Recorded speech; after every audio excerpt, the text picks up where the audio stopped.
The finals just got its big new Christmas patch, and there was a ton of changes, including nerfs and buffs. We also got to talk about the Christmas update overall and some of the bundles with that, and even the reception of the patch so far. What's up, world? It's back if they're checking out all things the final. Okay, so let's just jump right into the actual patch notes itself. That way we can cover all the details from that. Now, as always, they have a quick opening statement here, and this is for patch 1.4.0, which reads as follows. Today's patch comes with a lot of balance and quality of life improvements across the entire game, along with general crash fixes. We've also made major changes to our anti-cheat detection to ensure fewer matches with players who don't play fair, which is incredible to hear because there was a lot of back-end stuff that they were going over that kind of got messed up in the transition to the actual live game, where apparently the anti-cheat or their in-house anti-cheat wasn't working correctly. So it's good to hear that they're addressing all these concerns finally and actually answering the community on everything, especially from all the discourse we had with the last video. Moving on though, right away we have the balance changes, and this starts off with the ability. So for the goo gun, they fixed an issue where goo could block the player. Seems like there was maybe some phasing issues with the player and the physics of the actual goo. For the mesh shield, they reduced its HP from 1250 down to 1100. Recon sensors actually got a buff here where their activation cost was reduced from 2 down to 1.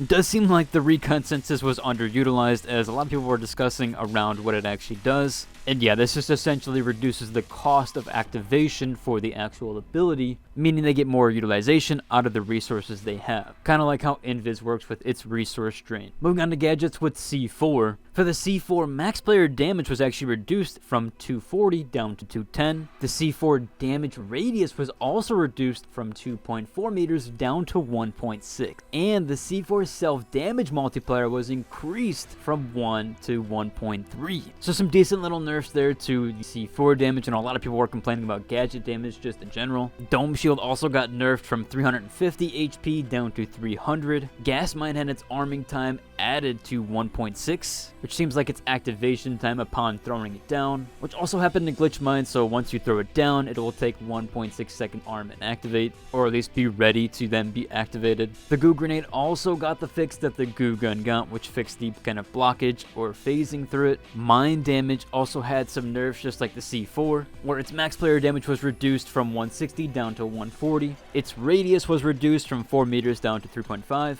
and again it had the same activation time added as the other mines, which also happened to pyro mine, so that increased arming time or activation time. RPG also saw a ton of nerfs. Now these aren't absolutely insane nerfs to it, but it does take it down a chunk. So the max player damage was from 165 down to 150. Player damage itself got reduced from 90 down to 80. The radius of its damage was reduced from 4.75 down to 4.5. Its max damage radius, however, got a nerf of 2.5 down to 1.5. The aim down sight's dispersion was increased slightly, and that also applies to its hipfire as well. So it looks like with the RPG itself, you're going to need to be a lot more accurate while also having a bit of a harder time aiming down sights. So some decent balance changes there. I hope it does play out better in the actual game itself. Now the stun gun actually got some buffs here, where its range got a minor buff of 10 meters, 12 meters. So now you can hit those stuns a little bit farther out. A lot of people were using it in the beta, but I haven't seen it as much on the live release. Although there's definitely been some decent plays with it, so yeah, there's a nice buff to it, and we'll see how that works out. Now, if you didn't know, there's an alien invasion that can happen. It's a random event, it's pretty rare, but they added a repulsor to the flying saucers in the alien invasion event, so look out for that stuff, and yeah, I hope I get this sometime soon. I haven't seen it as of yet. Vegas also got some updated strain in various buildings to give better destruction result, which I did notice. Comparative to other maps, the destruction was a little bit larger in portion and a little bit less so that you could make an impact on. So I am glad that they're adding more stuff there to utilize. They also resolved an issue where cash out stations would become invisible before players finish the transfer.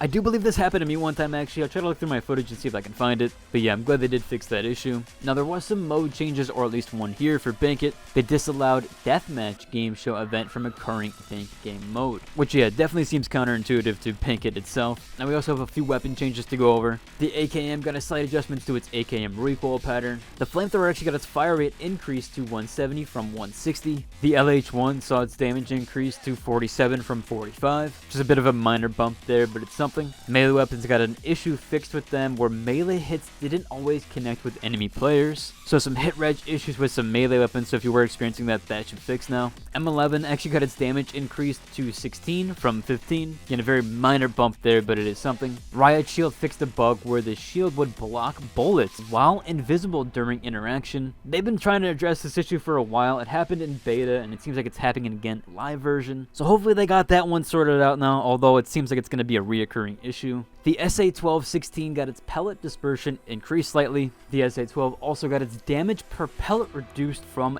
8 down to 7. So some minor nerfs there for the SA-12. It did seem a little bit broken. And for movement, they got vaulting changes here. They reduced the instance where you would unintentionally climb on objects outside of the player's view. Now, this could also be a nerf or a buff, maybe some clipping issues there, or just, as it says, out of the player's view. However, there's been a few times where I've been able to snake on top of a roof where it's just out of my viewpoint, or at least above my viewpoint. Do wonder if a bit of a nerf there. We'll have to do some more testing on that. They also fixed an issue where players could get stuck without being able to give input. I do believe I might have had this during beta, but I thought it was a connection issue mostly. Now for ziplines, they prevented the placement of ziplines on pick-upable. And I do believe this was attributed to a Reddit user who made a video and they showcased that they shot out a zipline and it landed in the middle of a bridge. Two of his teammates went across it and kind of fell down. I'll see if I can actually find the video of it. I'll link it down below. Now for the UI, they just denoted here that they did some various fixes to the contestant screens. They polished up the social screen, which now hides the invite to party button when you're not the party leader.